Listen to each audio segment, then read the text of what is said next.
Muito bem-vindos ao nosso canal de infectologia. Eu sou Renato Cassol, médico infectologista. Vou falar um dos 4 maiores erros, não são os únicos, do manejo da Covid-19. Então, o primeiro erro, pessoal, é o seguinte: não utilizem corticoides, prednisona, prednisolone, dexametasona, seja lá o que for, no início da doença, certo? Corticoide, ela serve para tratar a doença na fase inflamatória. O início da doença é uma fase que tem replicação viral. Não ajude o vírus. Você pode ser contra, você pode ser a favor do tratamento precoce, seja qual for a droga sua favorita. Mas não utilize no tratamento precoce, no início dos sintomas, o uso de corticoide. O corticoide ele tem benefício, principalmente na fase inflamatória, mostrou diminuição de mortalidade em pacientes internados. Alguns médicos acham que o estudo foi feito em pacientes internados, não tenha que se utilizar em pacientes ambulatoriais. Pessoal, se o paciente tem processo inflamatório, proteína C reativa elevada, tem lesão pulmonar, certo? O famoso vidro fosco no pulmão, na tomografia, uma tosse persistente, sinais e sintomas de que o paciente está inflamado, nós temos sim que utilizar corticoide. Ah, mas o estudo só mostrou que o corticoide pode ser em pacientes graves, internados. Pessoal, não tem nem leito, né? Então tu não vai usar o corticoide, mas não tem leito. O paciente vai ter que usar em casa, certo? Agora, não utilize corticoide, por favor, na fase precoce. Isso aí não deve ser utilizado, ok? Segundo grande erro, esse infelizmente muita gente cai. Teste de farmácia.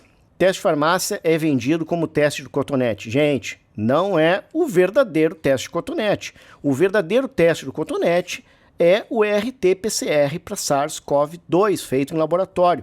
O teste de farmácia é um antígeno.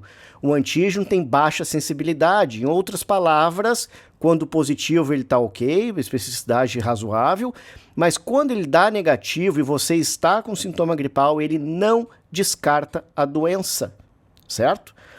E tem mais, o pessoal da farmácia ainda pede para retornar 3 dias depois para repetir o teste.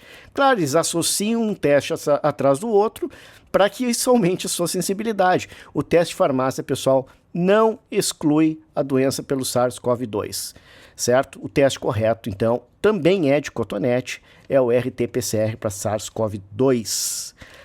A terceiro maior erro são os, na minha opinião, né, obviamente, são os isolamentos e fechamentos de comércio. Então é o seguinte, né? Vamos tentar entender, certo? Nas eleições, o pessoal abriu para se votar por um longo período de tempo, para evitar aglomerações. Agora, quando chega na hora do comércio, eles diminuem o tempo necessário, o tempo de uso dos shoppings, dos restaurantes, eles encurtam. Dizendo que não é para aglomerar, mas vai aglomerar. Vai aglomerar mais, porque as pessoas têm pouco tempo para frequentar aquele lugar. Sem contar que nós temos que cair na realidade. Isso aqui é um país pobre, certo? País que tem uma economia pobre. É um país muito rico, mas a economia ainda é uma economia muito pobre. Então fazer esse tipo de fechamento gera desemprego para as pessoas, gera fome, diminui a renda, coisa que demora muito tempo depois para crescer. Muita gente vai passar muita necessidade, certo? Porque existe esses fechamentos indiscriminados e que não possuem literatura robusta. Onde é que está a literatura? Onde é que está a literatura que para fechar os cafés da cidade que você vive vai diminuir o número de mortes? Onde é que está escrito isso? Onde é que está provado isso? Onde é que está os grandes estudos controlados, ensaios clínicos controlados, caso controle, um lugar fechou, outro não fechou? Os dados são completamente aleatórios. Tem lugar que não fecha e tem pouco Covid, tem lugar que fecha e tem muito Covid, tem o contrário também, né? Então, assim, não existe robustez na literatura médica que esse tipo de arbitrariedade, né, pouco democrática, surta algum efeito no combate da Covid. O quarto ponto que eu queria falar para vocês é sobre a autonomia médica. Entendo, eu não estou aqui falando que tem ou que não tem que usar os tratamentos precoces, né, para a Covid-19. Eu estou dizendo que o médico tem autonomia para decidir, junto com o seu paciente, se ele vai usar ou não vai usar o tratamento precoce. Tudo muito claro, sabendo que a robustez necessária para te levar para uma evidência absoluta de que o tratamento precoce ainda estão sendo construídas, certo? E quando tiver tudo construído e tudo, já vai ter acabado a pandemia e você não vai ter feito nada. Então, o combate de alguns, a militância de alguns contra o tratamento precoce, ele é contra também a autonomia do médico e a autonomia do paciente em decidir, com os dados que temos atualmente na literatura, qual vai ser o melhor caminho a ser tomado com o doente. Tá todo mundo aqui querendo ajudar o doente.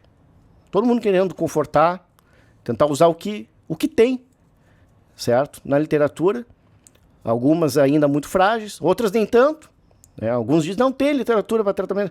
Tem, pessoal, tem bastante. Não tem aquela perfeitinha que vai ter, provavelmente vai ter mais adiante, quando a pandemia já estiver no fim. Mas nós temos. E nós temos que respeitar o próprio Conselho Federal de Medicina. Diz que tem que ser respeitada a autonomia médica. Então eu não estou aqui para dizer que deve ou não deve fazer. Cada médico sabe o que deve e o que não deve fazer, ou acredita. E qualquer um pode mudar de ideia também, conforme a canoa vai andando. Agora, proibir o tratamento, certo? Ser contra o tratamento é ser contra a autonomia médica. Ela faz parte de uma privação de liberdade que também estava no item 3. A liberdade que é cara para se ter, certo? E quando você faz essa privação, tanto em fechamento, no seu direito de ir e vir, que é constitucional, no seu direito de abrir o seu negócio, no seu direito de trabalhar e sustentar a sua família, é uma perda de liberdade. Liberdade sendo atacada.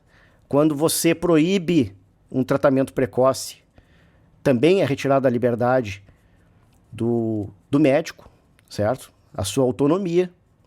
E principalmente quando você proíbe, você também tira um pouco mais de esperança, que é uma coisa que falta bastante, ou tem sido atacada bastante aqui no Brasil. Existe toda uma campanha para deixar você sem dinheiro, para deixar você com fome, sem liberdade e também sem esperança. Pense nisso. Um grande abraço e até o próximo vídeo.